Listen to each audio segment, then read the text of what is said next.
So my name is Roma and I adopted Luna. So she was found in ASLR, which is the shelter that we used to partner with in Ensenada. She was a street dog before that. When I first got her, I was actually supposed to just foster her, and then I ended up falling in love with her and I foster failed. She was originally a really shy dog. She was really afraid of men.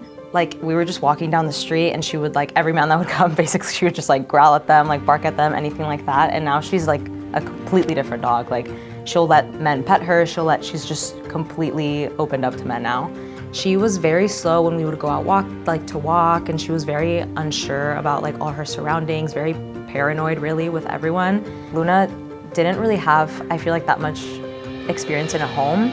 I don't know if she was ever in a home before or if she was, but she just seemed very afraid of like very normal things in the home, and she didn't really know how to react to things.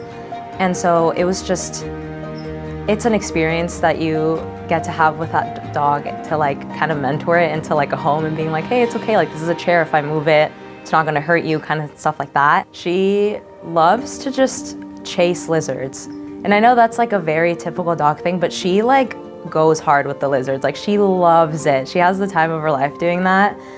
Even like on walks, if she sees a lizard, it's like she has to go for it.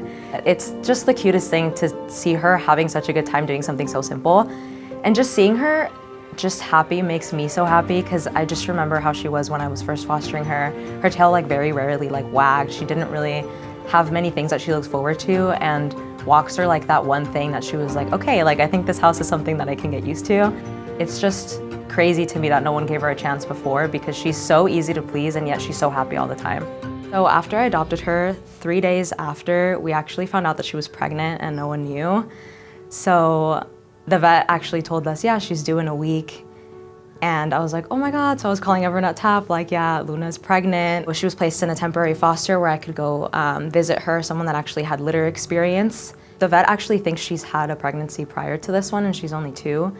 I mean, I only had her for 2 weeks when I was fostering her, and then decided to adopt her, and then she was due in a week. So if she wouldn't have been rescued, she would have had the baby on the street or at ESLR, and that would have been really bad. Her birthing process was not the easiest. She had like a pretty difficult birth. Her first baby was a stillborn. She actually also was diagnosed with TVT later on. So they found a mass in her vagina later when they thought that it was like a postpartum difficulty. Luna's story really highlights the fact that it's really important to spay and neuter your dogs, to get dogs off the street, and as soon as possible get them spay and neutered, because really a lot of mama dogs on the street just have babies over and over again, and they get their babies stolen, they get their babies just taken away from them and just sold at like very early weeks, like 2 weeks, 3 weeks. And it's just very traumatic for, I mean, the baby as well, but for the mom.